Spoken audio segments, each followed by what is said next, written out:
Hello నమస్తే good evening welcome back again in our YouTube channel Telugu stock స్టోరీస్లో ఈ particular వీడియోలో మనం కొన్ని స్టాక్స్ రిలేటెడ్గా కొన్ని ఇంపార్టెంట్ అండ్ లేటెస్ట్ అప్డేట్స్ అయితే ఉంది దాన్ని క్విక్గా అండ్ క్లియర్గా అయితే డిస్కస్ చేయబోతున్నాం.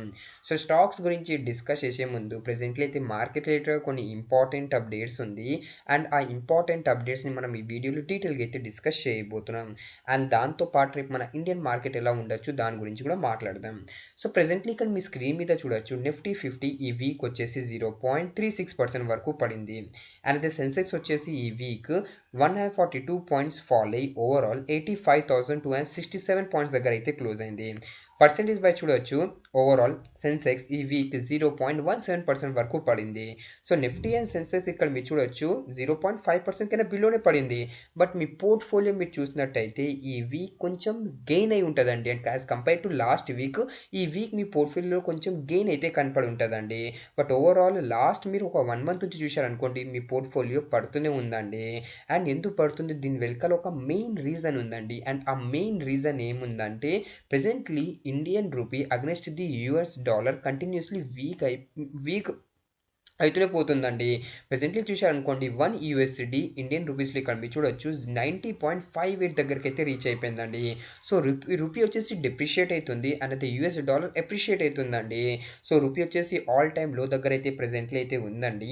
అండ్ ఎందుకు ఇప్పుడు రూపీ ఆల్ టైమ్ లో దగ్గర ఉందంటే దీని వెనకాల మెయిన్ రీజన్ ఏముందంటే ఇండియా యుఎస్ ట్రేడ్ డీల్ అండి. మీ అందరు తెలుసు యుఎస్ వచ్చేసి మన ఇండియా మీద ప్రీవియస్లీ 25% టారిఫ్ ఇంపోజ్ చేసింది. దాని తర్వాత ఏమన్నది మీరు రష్యా నుంచి బై చేసిన కదా ఆయిల్ మేము ఇంకా 25% రెసిప్రోకల్ టారిఫ్ అయితే ఇంపోజ్ చేయబోతున్నామని. సో యాజ్ ఆఫ్ నౌ మన ఇండియా మీద యుఎస్ వచ్చేసి 50% టారిఫ్ అయితే ఇంపోజ్ చేసింది. సో లేటెస్ట్ అప్డేట్ ఏమొచ్చింది మనకు యాజ్ ఇండియా అండ్ యుఎస్ వచ్చేసి ట్రేడ్ డీల్ అయితే చెయ్యొచ్చు. బట్ ఆ ట్రేడ్ డీల్ వచ్చేసి డిలే అవుతుందండి. సో ఆ డిలే అవ్వడం వల్ల ఓవరాల్ రూపీ మీద ఒక నెగిటివ్ ఇంపాక్ట్ అయితే పడుతుందండి. అండ్ రూపీ ఎంత వీక్ అయింది అనుకోండి ఓవరాల్ మన ఎకనామీ మీద అంత బిగ్ ఇంపాక్ట్ అయితే పడుతుంది. అండ్ ఇప్పుడు రూపీ వీక్ అవుతుంది కదా అందుకే చూడండి ఎఫ్ఐస్ ఏమో మన ఇండియన్ మార్కెట్లో కంటిన్యూస్లీ సెల్లింగ్ అయితే చేస్తున్నారు. ఓవరాల్ ఇక్కడ మీరు చూడొచ్చు 1st డిసెంబర్కి ఎఫ్ఐస్ వచ్చేసి 1071 కోటి సెల్లింగ్ చేశారు. 2nd December 3600 crores. So continuous చూడండి ఎఫ్ఐస్ ఏమో మన ఇండియన్ మార్కెట్లో ఎవ్రీడే అయితే సెల్ చేస్తున్నారండి. అండ్ యాజ్ ఆఫ్ నౌ ఇక్కడ మీరు చూడవచ్చు జస్ట్ ఫస్ట్ 12 ట్రేడింగ్ సెషన్లో ఎఫ్ఐస్ వచ్చేసి 19,605 crore మన ఇండియన్ మార్కెట్లో సెల్లింగ్ అయితే చేశారండి. అండ్ డిఐ బయింగ్ చూడొచ్చు 39,970 crore. అండ్ ఇక్కడ మీరు చూడండి ఏ రోజు కూడా ఎఫ్ఐస్ బై చేయలేదండి, ప్రతిరోజు సెల్ అయితే చేస్తున్నారు. అండ్ ఈ సెల్లింగ్ వల్ల కూడా మన ఇండియన్ మార్కెట్లో ఇప్పుడు ప్రెజెంట్లీ ఫాల్ అయితే కనపడుతుంది. అండ్ ఫ్రైడే రోజు మీరు చూసినట్టయితే మన ఇండియన్ మార్కెట్లో గెయిన్ కనపడింది. అండ్ ఎందుకు గెయిన్ అయిందంటే ఫ్రైడే రోజు థర్స్డే రోజు ఈవినింగ్ అప్డేట్ వచ్చింది. అది ఏంటంటే పిఎం మోదీ గారు and US president Donald Trump గారేమో ఫోన్లో అయితే మాట్లాడారండి. అండ్ వాళ్ళు వచ్చేసి ట్రేడ్, ఎనర్జీ అండ్ డిఫెన్స్ మీద డిస్కస్ అయితే చేశారు. అండ్ పిఎం మోదీ గారేమో అఫీషియల్ ఎక్స్ అదే ట్విట్టర్లో పోస్ట్ కూడా చేశారండి, ట్వీట్ కూడా చేశారు ఈ మ్యాటర్ రిలేటెడ్గా. అందుకే ఫ్రైడే రోజు మార్కెట్ వచ్చేసి గెయిన్ అయింది. బట్ ఫైనల్లీ ఇంకా డిసిజన్ అయితే ట్రేడ్ డీల్ అయితే ఏం రాలేదండి, ఎప్పుడు వరకు అవ్వచ్చు. బట్ మీకు చెప్తున్నాను కదండి థర్స్డే రోజు మీటింగ్ అయితే అయిందండి. అంటే ఈ వీకే యూఎస్ అఫీషియల్స్ మన ఇండియాకి అయితే వచ్చారండి అండ్ మీటింగ్ అయితే జరిగిందండి. And as of now US officials వచ్చారు కదా, సో ఇప్పుడైతే థర్స్డే రోజే మీటింగ్ అయితే కంక్లూడ్ అయిపోయిందండి. అండ్ ఇండియా అండ్ యూఎస్ వాళ్ళేమో డిస్కస్ అయితే చేశారండి related to trade and including on going negotiation for mutual beneficiary. అంటే ఇండియా అండ్ యూఎస్ వచ్చేసి నెగోషియేషన్స్ అయితే చేశారండి. ఎలాంటి నెగోషియేషన్స్ అంటే బోత్ కంట్రీస్కి అయితే బెనిఫిట్ అవ్వాలి అలాంటి నెగోషియేషన్స్ అయితే చేశారు. సో ఇప్పుడు మనం చూడాలంటే దీనికి ఏం అవుట్కమ్ వస్తుందని. సో ఎప్పటి వరకు అంటే US and India trade deal అవ్వదు కదా అప్పటి వరకు మన ఇండియన్ మార్కెట్లో ఏమైనా మనం ఫాల్ అయితే చూస్తాము. అండ్ ఇంకొక లేటెస్ట్ అప్డేట్ ఏముందంటే ఇక్కడ చూడండి ఇండియా వచ్చేసి ఒక ఫైనల్ ఆఫర్ అయితే యూఎస్కి అయితే ఇచ్చిందండి. ఇక్కడ మీరు చూడొచ్చు India offers final deal to US but tariff removal in focus అండి. సో ఇప్పుడు ట్రేడ్ డీల్ రిలేటెడ్గా ఇండియా వచ్చేసి ఒక ఫైనల్ ఆఫర్ అయితే యూఎస్కి అయితే ఇచ్చిందంట. సో మనకు ఈ రిపోర్ట్స్ ద్వారా అయితే ఈ న్యూస్ వచ్చిందండి. అండ్ ఇప్పుడు మెయిన్లీ ఫోకస్ ఏముందంటే రెసిప్రోకల్ టారిఫ్ 25% యూఎస్ వచ్చేసి ఇంపోజ్ చేసింది కదా. ఎందుకు ఇంపోజ్ చేసింది? రష్యా నుంచి మనం ఆయిల్ బై చేస్తున్నామని యూఎస్ వచ్చేసి మన మీద ఇంపోజ్ చేసింది. సో ప్రెజెంట్లీ మన ఇండియా ఏమంటుందంటే ఈ 25% మీ రెసిప్రోకల్ టారిఫ్ అయితే ఇంపోజ్ చేశారు కదా, దాన్ని రిమూవ్ చేయండి. అండ్ కొన్ని agriculture product like walnut and apples మీద కూడా మీరైతే టారిఫ్ ఇంపోజ్ చేశారు, దాన్ని కూడా ఇమీడియట్ బేసిస్ మీద మీరైతే రిమూవ్ చేయండి. సో చూడాలండి యూఎస్ వచ్చేసి రిమూవ్ చేస్తుందా లేదా, అదైతే మనం డెఫినెట్గా గమనించాలి. సో ఇదైతే ట్రేడ్ రిలేటెడ్గా అప్డేట్ ఉండేది. అండ్ ఇంకొక లేటెస్ట్ అప్డేట్ ఏముందంటే నిన్న ఈవినింగ్ వచ్చేసి చూడండి, లాస్ట్ మంత్ అంటే నవంబర్ మంత్లో ఓవరాల్ యూక్రెయిన్లో 25,000 సోల్జర్స్ అయితే చచ్చిపోయారండి. అంటే ఓవరాల్ చూసామనుకోండి 25 మెంబర్స్ అయితే 25,000 మెంబర్స్ అయితే చచ్చిపోయారండి. దాంట్లో మెజారిటీ సోల్జర్స్ అయితే ఉన్నారు. సో ట్రంప్ గారు నిన్న ఫస్ట్ రేట్ ఏమన్నారంటే suppose Russia and Ukraine war ఆగలేదనుకోండి, it can lead to world war 3. అంటే వరల్డ్ వార్ 3 కూడా ఇప్పుడు అవ్వచ్చు. ఎందుకంటే Russia and Ukraine war last 4 years నుంచి జరుగుతుందండి. సో ఇప్పుడు సపోజ్ ఈ వార్ ఆగలేదనుకోండి, ట్రంప్ గారు ఏమంటున్నారంటే ఇది వరల్డ్ 3 కూడా అవ్వచ్చని అంటున్నారండి. సో ఇది ఒక బిగ్ స్టేట్మెంట్ అయితే చేశారండి. అండ్ ఓవరాల్ ఇక్కడ మీరు చూడొచ్చండి, నిఫ్టీ నెగిటివ్ 0.42% దగ్గర అయితే ట్రేడ్ అవుతుంది. సో దీన్ని బట్టి ఏం చెప్పొచ్చు అంటే రేపు మన ఇండియన్ మార్కెట్లో మనం ఒక నెగిటివ్ వీక్నెస్ అయితే మనం చూడొచ్చు, అంటే నెగిటివ్ స్టార్ చూడొచ్చు. అండ్ సపోజ్ ప్రాఫిట్ బుకింగ్ లేదా సెల్లింగ్ ప్రెషర్ కనపడింది అనుకోండి, నెగిటివ్ క్లోజింగ్ కూడా అయితే మనం ఎక్స్పెక్ట్ చేయొచ్చు. సో అయితే మార్కెట్ రిలేటెడ్గా అప్డేట్ ఉండేది. అండ్ మీరు ఒకసారి మన ఇండియన్ మార్కెట్ ఓపెన్ అవ్వక ముందు ఒకసారి నిఫ్టీ అయితే మీరు చూడొచ్చండి. నిఫ్టీ ఎలా ఉంది దాన్ని బట్టి కూడా మీరు అయితే కొంచెం ప్రిడిక్షన్ అయితే చేయొచ్చు. సో అయితే మార్కెట్ రిలేటెడ్గా అప్డేట్ ఉండేది. బట్ యాజ్ ఆఫ్ నౌ బట్టి నిఫ్టీ బట్టి మనం చెప్పొచ్చు రేపు మన ఇండియన్ మార్కెట్లో మనం ఒక నెగిటివ్ స్టార్ట్ అయితే మనం చూడొచ్చు. నెక్స్ట్ ఇప్పుడు మీరు ఈ కొన్ని స్టాక్స్ అయితే ఫోకస్ చేయొచ్చండి. ఫస్ట్ వచ్చేసి కేఈసి ఇంటర్నేషనల్ లిమిటెడ్. ఎందుకు ఈ స్టాక్ని ఫోకస్ చేయమంటున్నానంటే కంపెనీకి చూడండి largest India transmission and distribution contract అయితే దొరికిందండి. అమౌంట్ వచ్చేసి 1150 crore అండి. సో 1150 crore బిగ్ ఆర్డర్ అయితే కేఈసి ఇంటర్నేషనల్కి అయితే దొరికింది. సో ఇది ఒక గుడ్ అప్డేట్. డెఫినెట్గా ఈ స్టాక్లో మనకు రేపైతే గెయిన్ అయితే కనపడచ్చు. నెక్స్ట్ అప్డేట్ ఇండిగో మీద ఉందండి. సో ఇండిగో స్టాక్ని కూడా రేపు అయితే ఫోకస్ చేయొచ్చండి. ఎందుకు ఫోకస్ చేయమంటున్నానంటే యాజ్ ఇండిగో వాళ్ళేమో ఫైనల్లీ అనౌన్స్మెంట్ అయితే చేశారండి. అది ఏంటంటే వీళ్ళు ఆపరేషన్స్ ఉంచండి, అది ఇప్పుడు ప్రెసెంట్లీ స్టెబిలైజ్ అయితే అవుతుందంట. అండ్ ఇప్పుడు వీళ్ళు వచ్చేసి నిన్న 2000 ఫ్లైట్స్ అయితే ఆపరేట్ చేశారు. సో ఇప్పుడు వీళ్ళేమో సిచ్యువేషన్ని నార్మలైజ్ అయితే చేయాలనుకుంటున్నారు. సో దానికోసం వీళ్ళేమో ప్రయత్నం అయితే చేస్తున్నారండి. ఎవ్రీడే న్యూ ఫ్లైట్స్ అయితే యాడ్ చేస్తున్నారు. సో డెఫినెట్గా మీరు రేపు ఇండిగో స్టాక్ని అయితే మీరు ఫోకస్ చేయొచ్చు. అండ్ రీసెంట్లీ జెఫ్రీస్ గారు ఏమో టార్గెట్ని కట్ చేశారండి. ప్రెసెంట్లీ చూసారనుకోండి ఇండిగో 4862 దగ్గర అయితే ట్రేడ్ అవుతుంది. బట్ జెఫ్రీస్ గారు వచ్చేసి 6035 రూపీస్ అయితే టార్గెట్ ఇస్తున్నారు. ప్రీవియస్లీ జెఫ్రీస్ గారు ఏమో 7025 రూపీస్ టార్గెట్ ఇచ్చారండి. సో ఆ 7000 నుంచి కట్ చేసి 6000 అయితే చేశారండి. బట్ కరెంట్ ప్రైస్ నుంచి ఒక అప్ సైడ్ టార్గెట్ అయితే మెయింటైన్ చేస్తున్నారు. సో మీరు ఇండిగో స్టాక్ని కూడా మీరు అయితే ఫోకస్ చేయొచ్చు. అండ్ నెక్స్ట్ స్టాక్ గురించి డిస్కస్ చేసే ముందు మీరు మన ఛానల్లో న్యూగా ఉంటే ప్లీజ్ మన ఛానల్ తెలుగు స్టాక్ స్టోరీస్ని మీరు సబ్స్క్రైబ్ చేస్తూ బెల్ ఐకాన్ అయితే మీరు ఆన్ చేయొచ్చు. అండ్ మీరు మా టెలిగ్రామ్ ఛానల్ని జాయిన్ అవ్వలేదంటే మా టెలిగ్రామ్ ఛానల్ని మీరు జాయిన్ అవ్వండి. ఈ టెలిగ్రామ్ ఛానల్లో మా టీమ్ ఫ్రీ ఇంట్రాడే కాల్స్ అయితే ఇస్తుంటుంది. So if you're interested in free intraday call you can join our Telegram channel. And నేను మీకు రిక్వెస్ట్ చేస్తున్నాను, మీరు మా టెలిగ్రామ్ ఛానల్ అఫీషియల్ లింక్ ద్వారానే జాయిన్ అవ్వండి. అఫీషియల్ లింక్ టెలిగ్రామ్ ఛానల్ ఎక్కడ ఉంటుందంటే డిస్క్రిప్షన్ బాక్స్లో ఉంటుంది, లేదంటే కమెంట్ సెక్షన్లో పిన్ అయి ఉంటుంది. అండ్ మీరు అఫీషియల్ లింక్ ద్వారా టెలిగ్రామ్ ఛానల్ జాయిన్ అయ్యారు అనుకోండి, మీరు ఫేక్ ఛానల్స్లో జాయిన్ అవ్వకుండా ఉంటారు. నెక్స్ట్ అప్డేట్ కైన్ టెక్నాలజీ మీద ఉంది. సో టార్గెట్ రిలేటెడ్గా నేను 5 day వీడియోలో డిస్కస్ చేశానండి. బట్ ఇప్పుడు లేటెస్ట్ అప్డేట్ ఏముందంటే మీ అంతా తెలుసు కైన్ టెక్నాలజీ స్టాక్లో మనకు రీసెంట్ టైంలో చాలా అంటే చాలా ఫాల్ కనపడిందండి. లాస్ట్ 5 ట్రేడింగ్ సెషన్లో 1.10% పడింది. లాస్ట్ 1 monthలో చూడండి 33% వరకు పడింది. సో ఇన్వెస్టర్స్ని కాపాడడానికి సేబీ వచ్చేసి కైన్ టెక్నాలజీని ఏఎస్ఎం షార్ట్ టర్మ్ స్టేజ్ 1లో అయితే యాడ్ చేసింది. So what is mean by ASM అంటే అడిషనల్ సర్విలెన్స్ మెజర్ అండి. సో ఏదైనా స్టాక్లో మనకు ఇలా సడన్గా గెయిన్ కనపడడం, సడన్గా ఫాల్ కనపడతారు కదా, సో ఇన్వెస్టర్స్ని కాపాడడానికి సెబీ వచ్చేసి ఏఎస్ఎం లిస్ట్ కింద అయితే యాడ్ చేస్తుందండి to maintain the stabilization. So స్టెబిలైజేషన్ని మెయింటైన్ చేయడానికి ఏఎస్ఎం లిస్ట్లో యాడ్ చేస్తుందండి.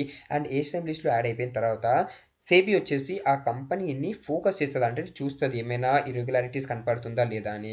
So as of now Kaynes టెక్నాలజీని ఏఎస్ఎం లిస్ట్లో అయితే యాడ్ చేశారండి. ఇది ఒక గుడ్ అప్డేట్ అయితే చెప్తానండి. ఎందుకు గుడ్ అప్డేట్ చెప్తానంటే రీసెంట్ టైంలో స్టాక్ పడిందండి. సో ఇప్పుడు ఎందుకు పడింది? బికాస్ ఆఫ్ హై వాల్యూమ్లో ట్రేడింగ్ కూడా కనపడింది. అండ్ రీజన్ మీకు తెలుసు కదా, కోటక్ వాళ్ళేమో ఒక రిపోర్ట్ అయితే రిలీజ్ చేశారు. సో దాని గురించి అయితే ఇప్పుడు ప్రెసెంట్లీ నేను డిస్కస్ చేయనండి. బట్ మీకు తెలుసు చాలా పడింది రీసెంట్ టైంలో కైన్ టెక్నాలజీ. సో ఇప్పుడు ఇన్వెస్టర్స్ని కాపాడడానికి సేబీ వచ్చేసి దీన్ని ఏమో ఏఎస్ఎం లిస్ట్లో యాడ్ చేసిందండి. సో వన్స్ స్టాక్లో మనకు ఒక స్టెబిలైజేషన్ కనపడింది అనుకోండి, డెఫినెట్గా కైన్ టెక్నాలజీని ఏసీఎం లిస్ట్ నుంచి అయితే తీసేస్తారండి. సో ఇప్పుడు మనకు స్టాక్లో కొంచెం యాజ్ ప్రీవియస్ మనం వాలటైల్ చూస్తాం కదా, ఆ వాలటైల్ అయితే ఇప్పుడు మనం చూడము. సో ఇదైతే కైన్ టెక్నాలజీ మీద అప్డేట్ ఉండేది. నెక్స్ట్ న్యూస్ బిఎల్ మీద ఉంది. రేపు మీరు బిఎల్ స్టాక్ని కూడా ఫోకస్ చేయొచ్చు, ఎందుకంటే బిఈఎల్కి 776 crore ఒక ఆర్డర్ అయితే దొరికింది for next gen defence system అండి. సో యాజ్ ఆఫ్ నౌ బిఎల్కి ఒక 700+ crore ఆర్డర్ దొరికిందండి for next generation defence system related to surveillance and compact solutions అండి. సో ఇది ఒక good update related to Bharat electronic limited. Next news Indian oil corporation మీద ఉంది. So Indian oil corporation వాళ్ళేమో finally share హోల్డర్స్కి dividend అయితే declare చేశారు. Amount వచ్చేసి ₹5 per share అండ్ దీని రికార్డ్ డేట్ వచ్చేసి December 18 అయితే ఫిక్స్ చేశారండి. సో December 17 ఏంటి X date. So X date కైనా బిఫోర్ ఎవరి దగ్గరైనా IOC Indian oil corporation share ఉందనుకోండి, వాళ్ళు రికార్డెడ్ వరకు హోల్డ్ చేసి అనుకోండి, వాళ్ళు వచ్చేసి ₹5 డివిడెండ్కి అయితే ఎలిజిబుల్ అవుతారు. సో మీరు ఎవరైనా ఇండియన్ ఆయిల్ కార్పొరేషన్ స్టాక్లో పెట్టుబడి చేస్తుంటే ఆ షేర్ హోల్డర్స్కి ఇది ఒక important update. Next news Suzlon energy మీద ఉంది. స్టాక్ వచ్చేసి ఫ్రైడే రోజు మోర్ దెన్ 2% వరకు గెయిన్ అయింది. ఎందుకు గెయిన్ అయింది, దీని వెనకాల ఒక గుడ్ న్యూస్ ఉండేదండి. ఏం గుడ్ న్యూస్ ఉండేదంటే, previously commissioner of central excise and service tax Pune 3 commissionerate వాళ్ళేమో ట్యాక్స్ అయితే ఇంపోజ్ చేశారు, అంటే పెనాల్టీ ఇంపోజ్ చేశారు. ఎవరి మీద, సుజ్లాన్ మీద. అమౌంట్ వచ్చేసి 21.92 crore. దాని తర్వాత సుజ్లాన్ వాళ్ళేమో ఈ పెనాల్టీ రిలేటెడ్గా కోర్టులో అపీల్ అయితే ఫైల్ చేశారండి. సో ఫైనల్లీ ఇక్కడ చూడండి, నిన్న custom excise and service tax appellate tribunal వాళ్ళేమో సుజాన్ ఫేవర్లో రిజల్ట్ అయితే డిక్లేర్ చేశారండి. అండ్ వాళ్ళు ఏమన్నారంటే 21.92 crore పెనాల్టీ ఇంపోజ్ చేశారు కదా పూణే 3 కమిషనరేట్ వాళ్ళు ఆ అమౌంట్ వచ్చేసి ఇప్పుడు టోటల్లీ జీరో అయిపోయిందండి. అంటే ఓవరాల్ ఇప్పుడు సుజాన్ వాళ్ళేమో ఏం పెనాల్టీ పే చేయొద్దండి. సో సుజాన్ ఫేవర్లో ప్రెజెంట్లీ అయితే రిజల్ట్ అయితే వచ్చింది, అందుకే స్టాక్ వచ్చేసి ఫ్రైడే రోజు గెయిన్ అయింది. అండ్ ఇప్పుడు లేటెస్ట్ అప్డేట్ ఏముందంటే ఇక్కడ చూడండి, as of now Suzlon the recently ఒక మీట్ అయింది కదా, అనలిస్ట్ మీట్. దాంట్లో సుజలాన్ సిఎంఓ బిగ్ స్టేట్మెంట్ అయితే చేశారండి. ప్రెజెంట్లీ సుజలాన్ది ఎన్ని గిగావాట్ ఇది ఆర్డర్ బుక్ ఉంది, యాజ్ ఆఫ్ నో 6.1 GW ఇది ఆర్డర్ ఉంది. సో వీళ్ళు వచ్చేసి 2 GW ఆర్డర్ ఇన్ఫ్లో అయితే ఎక్స్పెక్ట్ చేస్తున్నారండి. అది కూడా నెక్స్ట్ ఇప్పుడు ప్రెజెంట్లీ Q1 Q2 అయిపోయింది, అంటే ఫస్ట్ హాఫ్ ఆఫ్ ఫైనాన్షియల్ 26 అయిపోయింది. సెకండ్ హాఫ్ ఆఫ్ ఫైనాన్షియల్ 26 అంటే Q3 అండ్ Q4లో వీళ్ళు వచ్చేసి 2 GW ది ఆర్డర్ ఇన్ఫ్లో అయితే ఎక్స్పెక్ట్ చేస్తున్నారు, with full utilisation of its expanded 4.5 GW annual capacity by financial 29-30 అండి. అండ్ వీళ్ళు వచ్చేసి మెయిన్లీ ఆర్డర్స్ వచ్చేసి ఎక్స్పోర్ట్ నుంచి కూడా ఎక్స్పెక్ట్ అయితే చేస్తున్నారు. అండ్ ఇప్పుడు సుజలాన్ మేనేజ్మెంట్ ఏమంటుందంటే, ఓవరాల్ వరల్డ్ది విండ్ డిమాండ్ చూడండి, దాన్ని ఓవరాల్ 10% డిమాండ్ వచ్చేసి ఇండియా విండ్ ఎక్స్పోర్ట్ అయితే మీట్ చేయొచ్చు అంటున్నారండి. సో ఇక్కడ మీరు చూడొచ్చు, India wind export potential is estimated at 10% of global wind demand by financial 30 అండి. సో ఇది ఒక చాలా అంటే చాలా బిగ్ అప్డేట్ అండి. అంటే ఓవరాల్ వరల్డ్ డిమాండ్ది 10% ఇండియా వచ్చేసి కాంట్రిబ్యూట్ అయితే చేయొచ్చు. అండ్ సిఈఓ జేపీ చలాన్సీ సార్ ఏమంటున్నారంటే, ప్రెజెంట్లీ సోలార్ వచ్చేసి కాస్ట్లీ ఉందంటే యాజ్ కంపేర్ టు ఎలక్ట్రిసిటీ కన్నా చాలా తక్కువ ఉంది. బట్ విండ్తో కంపేర్ చేసామనుకోండి సోలార్ కాస్ట్ ఉందండి. సోలార్ ఇక్కడ మీరు చూసారనుకోండి, సోలార్ ఎంత కాస్ట్లీ ఉందంటే సోలార్ అమౌంట్ వచ్చేసి 3.6 యూనిట్ అండ్ అదే మన విండ్ కాస్ట్ వచ్చేసి 2.5 to 2.6 రూపీస్ అండి పర్ యూనిట్. సో సోలార్ చూసారనుకోండి, విండ్తో కంపేర్ చేసామనుకోండి ప్రెసెంట్లీ కాస్ట్లీ ఉందండి ₹1. సో మోస్ట్లీ చాలా మంది విండ్ని అయితే ప్రిఫర్ చేయొచ్చు. అండ్ సోలార్ కోసం చాలా అంటే చాలా స్టోరేజ్ కూడా కావాలి, బట్ విండ్కి అలాంటిది ఏం లేదంటున్నారు. సో చాలా మంది విండ్ని ప్రిఫర్ చేయొచ్చు అని జేపీ చలాన్సీ అంటే సుజలాన్ సిఇఓ అయితే స్టేట్మెంట్ చేస్తున్నారండి. సో ఇది ఒక big update related to Suzlon energy. Next news దేని మీద ఉంది, ఐపీఓ జిఎంపీ మీద ఉంది. సో ప్రెసెంట్లీ చూడండి, రేపు కరోనా రెమెడీస్ మన ఇండియా మార్కెట్లో లిస్ట్ అవబోతుంది. జిఎంపీ ప్రెసెంట్లీ 28% ఉంది. రేపు మార్కెట్ కొంచెమైనా పాజిటివ్ ఉందనుకోండి 30% ప్రీమియం లిస్ట్ అవ్వచ్చు, అనేది నెగిటివ్ ఉందనుకోండి 15 to 18% ప్రీమియం అనేది లిస్ట్ అయ్యే ఛాన్సెస్ అయితే ఉంది. దాని తర్వాత Wakefit innovation IPO GMP 0% ఉండే, ఇప్పుడు ఫైనలీ 3.59% దగ్గరికి అయితే వచ్చింది. KV toys India SME BSE ఐపీఓది జిఎంపీ 63% నడుస్తుంది. నెఫ్రోకేర్ హెల్త్ ది అలాట్మెంట్ ఎప్పుడు వస్తుందంటే రేపు నైట్ అయితే వచ్చేస్తుందండి. అలాట్మెంట్ రాగానే ఆ టెలిగ్రామ్ ఛానల్లో అప్డేట్ చేస్తాను. జిఎంపీ 8% నడుస్తుంది. పార్క్ మెడి వరల్డ్ది 4.32%. అండ్ నెక్స్ట్ ఇక్కడ మీరు చూడండి, ICICI Prudential AMC IPO GMP 14% నడుస్తుంది. అండ్ ఇక్కడ మీరు చూడండి, 16th డిసెంబర్కి మన ఇండియన్ మార్కెట్లో కేఎస్హెచ్ ఇంటర్నేషనల్ ఐపీఓ ఓపెన్ అవబోతుంది. జిఎంపీ 0% నడుస్తుందండి. అండ్ ఇక్కడ మీరు ఎస్ఎంఈ ఐపీఓ జిఎంపీని వీడియోని పాజ్ చేసి అయితే మీరు చూడొచ్చు.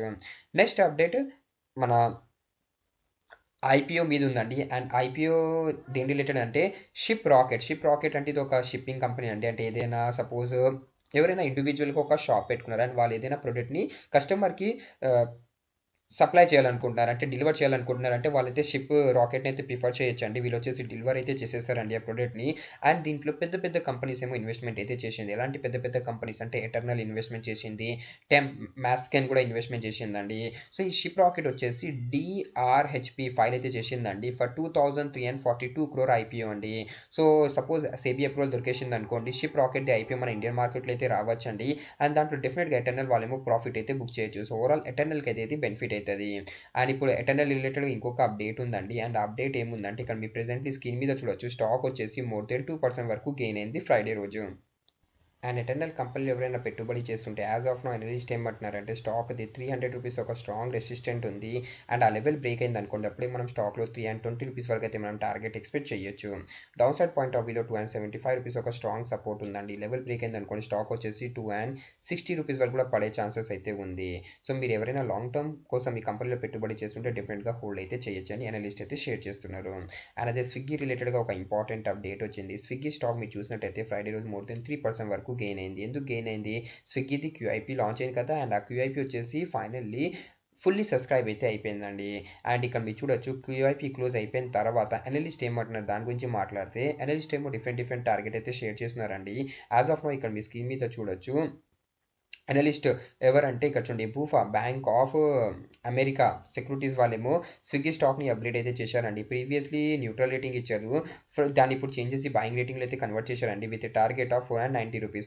ప్రీవియస్లీ 475 రూపీస్ టార్గెట్ ఇచ్చారు. అండ్ అదే ఇక్కడ మీరు చూడండి న్యూట్రల్ అంటే డౌన్ గ్రేడ్ రేటింగ్ ఎవరు ఇస్తున్నారు అంటే మ్యాక్రీ వాళ్ళేమో downgrade underperform rating ఇస్తున్నారు with target of 290 rupees. But as of now చాలా బ్రోకరేజెస్ ఏమో ఈ స్టాక్ని కవర్ చేశారండి. అండ్ నెక్స్ట్ 12 మంత్ ఇది టార్గెట్ ప్రైస్ చూడండి, ఆ ప్రైస్ టార్గెట్ వచ్చేసి 491 రూపీస్ ఇస్తున్నారండి. అండ్ చాలా బ్రోకరేజెస్ ఏమో 700+ టార్గెట్ కూడా ఇచ్చారండి. అయితే లోవెస్ట్ టార్గెట్ వచ్చేసి 290 రూపీస్. సో మీరు ఎవరైనా ఈ కంపెనీలో పెట్టుబడి చేస్తుంటే యాజ్ ఆఫ్ నో అయితే మీ పెట్టుబడి అలానే ఉంచొచ్చండి. ఎందుకంటే మోస్ట్లీ బ్రోకరేజెస్ ఏమో ఈ స్టాక్ని ఒక పాజిటివ్ కవరేజ్ అయితే ఇస్తున్నారండి.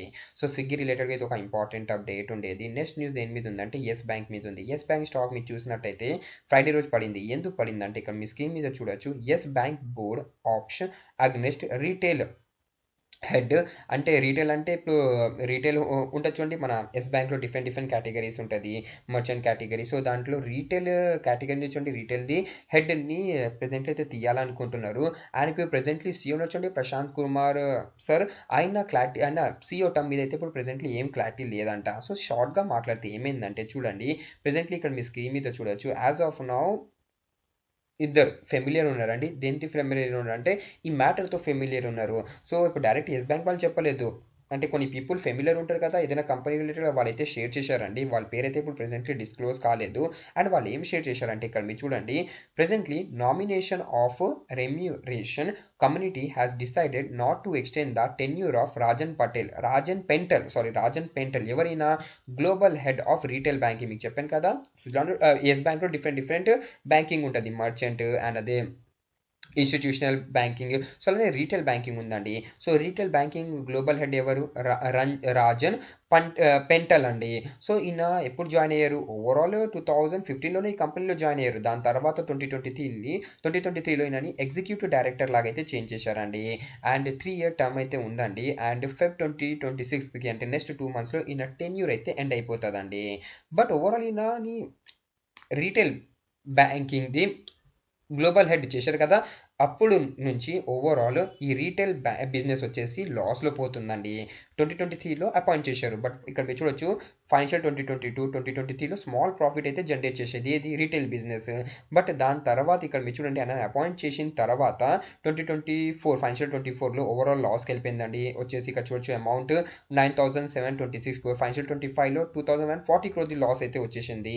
అండ్ Q1 ఆఫ్ ఫైనాన్షియల్ 26లో 668 crore and 358 crore in Q2 of financial 26 అండి. సో ఓవరాల్ లాస్కి వెళ్ళిపోయింది రీటైల్ బిజినెస్. సో అందుకే ఇప్పుడు ప్రెజెంట్లీ ఈయన టెన్యూర్ అయితే ఇప్పుడు ప్రెజెంట్లీ ఎక్స్టెండ్ అయితే చేయరంట. అండ్ నెక్స్ట్ ఇక్కడ మీరు చూడండి MD and CEO Prashant Kumar sir ఉన్నచ్చండి, ఈయన టెన్యూర్ వచ్చేసి RBI అయితే ఎక్స్టెండ్ చేసింది. ఎప్పటి వరకు ఎక్స్టెండ్ చేసింది ఇక్కడ మీ స్క్రీన్ మీద చూపిస్తానండి, April 5th 2026 వరకు అయితే ఎక్స్టెండ్ చేసింది. అండ్ ఈయన పొజిషన్ మీద అయితే ఇప్పుడు ప్రెజెంట్లీ క్లారిటీ లేదండి. ఏం క్లారిటీ లేదంటే యాజ్ ఆఫ్ నో న్యూ సీఈఓని అపాయింట్ చేయాలంటే ముందే పేరు ఇచ్చేయాలండి. బట్ యాజ్ ఆఫ్ నౌ అయితే ఏం పేరు ఇవ్వలేదంట. బట్ ఎస్ఎంబీసీది హోల్డింగ్ వచ్చండి 25%. సో ఇప్పుడు ప్రెసెంట్లీ సీఈఓ వచ్చేసి ఎస్ఎంబీసీ గ్రూప్ నుంచి అయితే ఉండొచ్చు అంటున్నారంట. సో ఇక్కడ మీరు చూడండి స్క్రీన్ మీద, ఎస్ఎంబీసీ మే exercise it says in CEO appointment at the bank likely to recommend A person from with in the group అండి. సో ఎస్ఎంబీసీ గ్రూప్ నుంచి ఎవరైనా సీఈఓ అయితే ఇప్పుడు అవ్వచ్చంట. ఇది ఎవరు అంటున్నారు? ఎస్ఎంబీసీ వాళ్ళు అయితే అంటున్నారండి. సో ఇది ఒక బిగ్ అప్డేట్ అండి రిలేటెడ్గా ఎస్ బ్యాంక్. అంటే ఎస్ బ్యాంక్ మేనేజ్మెంట్లో కొంచెము ప్రెజెంట్లీ అయితే మనకు ఫ్యూచర్లో రీషఫ్లింగ్ అయితే అవ్వచ్చు. సో అందుకే ఇప్పుడు మనకు ఎస్ బ్యాంక్ స్టాక్లో కొంచెం వీక్నెస్ అయితే కనపడుతుంది. నెక్స్ట్ అప్డేట్ దేని మీద ఉందంటే వేర్ ఎనర్జీ మీద ఉంది. స్టాక్ వచ్చేసి మోర్ దెన్ 2% వరకు గెయిన్ అయింది. బట్ మీరు ఎవరైనా వేర్ ఎనర్జీ స్టాక్లో పెట్టుబడి చేస్తుంటే MK global financial services limited వాళ్ళేమో బాయింగ్ రేటింగ్ అయితే ఇస్తున్నారండి with target of 4260 rupees. Current price నుంచి 48% అప్ సైడ్ రేటింగ్ అయితే ఇస్తున్నారు. అండ్ డెఫినెట్గా స్టాక్ ఏమో ఈ టార్గెట్ ఏమో రీచ్ అవుతుందండి. మీరు నెక్స్ట్ 6 to 7 months వరకు ఒక టార్గెట్ పెట్టారు అనుకోండి, డెఫినెట్గా అయితే రీచ్ అవుతుంది. ఎందుకంటే కంపెనీ మంచిది. అండ్ ఎందుకు పడింది? Because of profit booking in the market అండి. సో మార్కెట్ సపోర్ట్ లేకపోవడం వల్ల ఈ స్టాక్లో మనకు ఫాల్ అయితే కనపడుతుంది. బట్ ఓవరాల్ వేర్ ఎనర్జీ చాలా మంచి కంపెనీ అండి. సో ఒకసారి మీరు అయితే స్టడీ చేయొచ్చు. స్టడీ చేసిన తర్వాత అయితే మీ డిసిషన్ తీసుకోవచ్చు. సో ఇదే అప్డేట్ ఉంది కంపెనీస్ అండ్ స్టాక్స్ రిలేటెడ్గా. If you are new to our channel then do subscribe to our channel Telugu stock stories. Thanks for watching and have a nice day.